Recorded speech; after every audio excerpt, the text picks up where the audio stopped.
अपने अंतर्यामी ब्रह्म स्वरूप का ध्यान करे तो उसके अंतिम क्षणों में बंद होने वाली आंखें निश्चित रूप से कृतार्थ होकर जाती हैं कि उनके भीतर जगत नहीं बसा होता, केवल जगदीश्वर का ही निवास हो जाता है। अभ्यास करते करते होता है। कल अभ्यास की बात निवेदित कर दी गई थी।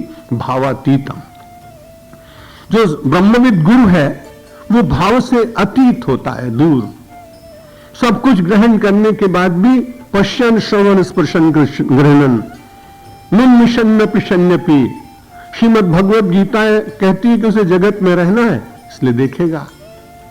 संसार के कार्य भी करने पड़ेंगे, लेकिन आपको अपने को तटस्थ रखने का प्रयत्न करेगा, अपने को उदासीन रखने का प्रयत्न करेगा। उदासीन का अर्थ ही नहीं होता है कि जिसमें हताशा हो, निराशा हो। उदासीन का अर्थ हिंदी में कुछ भिन्न है, लेकिन उदासीन का अर्थ था उत माने ऊर्ध्व, आसीन माने बैठा हुआ। जगत में रहते हुए भी उसकी दृष्टि निरंतर परमेश्वर की ओर होगी, इसलिए उसका जगत बंधन का कारण नहीं होता। एक ही क्रिया किसी के लिए बंधन का कारण होती है और वही क्रिया दूसरे व्यक्ति के लिए तपश्चर्या बन जाती।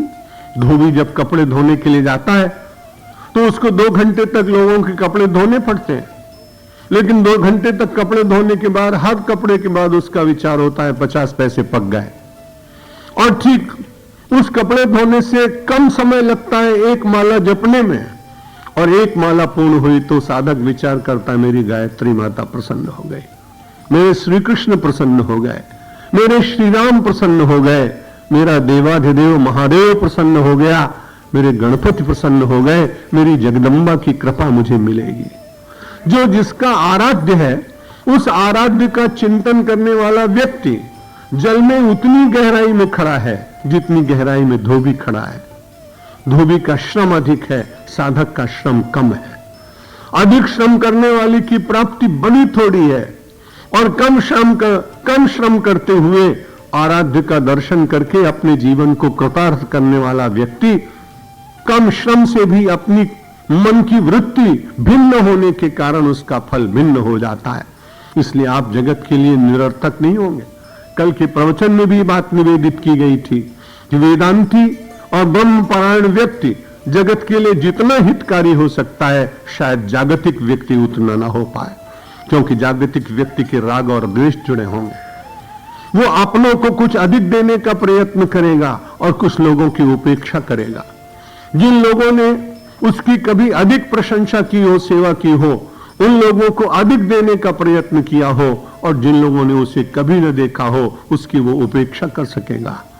लेकिन जब ब्रह्मज्ञानी संसार में चलता है तो उसके सामने उसकी एक ही दृष्टि होती है, सबके भीतर एक ही तो है, सूत्रे मणिगणायु, और भी वो किसी के साथ द्वेष नहीं कर सकता है। जिसे वेदांती ने आत्मा कहा है उसी को भक्त राम और अपने इष्ट देव के रूप में कहता है, और गोस्वामी जी तो डंके की चोट कहते हैं। उसका मन कैसा होता है, उसकी प्रणाली कैसी होती है, उसका व्यवहार कैसा होता है। उमा जय राम चरण रत विगत काम मद क्रोध निज प्रभु मैं देखई जगत तो कार्सन करहि विरोध। भक्त और वेदांती संसार में प्रेम और मुदिता और संतोष की जो धारा बहा सकता है, केवल व्यवहार में जीने वाला व्यक्ति संभवतः वैसा न कर पाए। उमा जी राम चरण रत विगत काम मद क्रोध, उनके भीतर से 3 वस्तुएं अपने आप निकलती चली जाती हैं। वो चेष्टा न करे तो भी उसके भीतर इन 3 तत्वों का अभाव होता है। 3 दोष मिटते चले जाते हैं, विगत, काम, मद और क्रोध। प्राप्त हुई किसी भी क्षमता का उसके भीतर अंधकार अहंकार नहीं जागता है, मद से बच जाता है। कामनाएं पहले बात होती हैं, लेकिन जैसे जैसे आत्मविचार करता है वैसे जगत की अनित्यता का बोध होने के कारण कामनाएं अपने आप शमित होती चली जाती हैं। कैसे शमित हुई उसे ज्ञात भी नहीं होता है, अपने आप मन का परिष्कार होता चला जाता है। वर्षा ऋतु में स्वर्गाश्रम में ब्रह्मचारी जीवन में कैलाशानंद नाम के एक स्वामी जी थे। दिन भर उपासना करते थे और सायंकाल वे होम्योपैथी की दवाई बांटते थे। बहुत लोगों को लाभ होता था, क्योंकि शायद उनकी औषधि के साथ उनकी कृपा और आशीर्वाद भी काम करता होगा। मैं उनके दर्शन करने के लिए गया। संतों के दर्शन करने का पहले से ही बड़ा मन में अभ्यास और रुचि रहती थी। लगता था कि उनके जीवन से कुछ न कुछ प्रेरणा हमारे जैसे सामान्य साधकों को निश्चित रूप से मिले। मैं गया और मैंने देखा वर्षा का काल, जल भरा हुआ गंगा जी का। मैंने कहा महाराज इसमें मृत्तिका और रेत बहुत है, आपको पथरी आदि के रोग हो सकते हैं, इसलिए आप इस जल को न पिया करें, केवल आचमन कर लें या प्रक्षालन कर लें या प्रोक्षण कर लें तो यही ज्यादा अच्छा होगा। स्वामी जी महाराज ने कहा कल आना तुम। मैं दूसरे दिन पुनः दर्शन करने के लिए गया। बाल्टी रखी हुई थी, जल भरा हुआ था। उन्होंने कहा ये जल देखो कल वाला ही तो है ये। मैंने कहा ये तो बड़ा निर्मल हो गया। उन्होंने कहा नहीं 24 घंटे का समय लगा है, निर्मल हुआ। मैंने कोई प्रयत्न नहीं किया। कुछ लोग तो निर्मली बूटी डालकर उसको शुद्ध करते हैं और मृत्तिका नीचे बैठ जाती है, लेकिन मैंने ऐसा कुछ नहीं किया।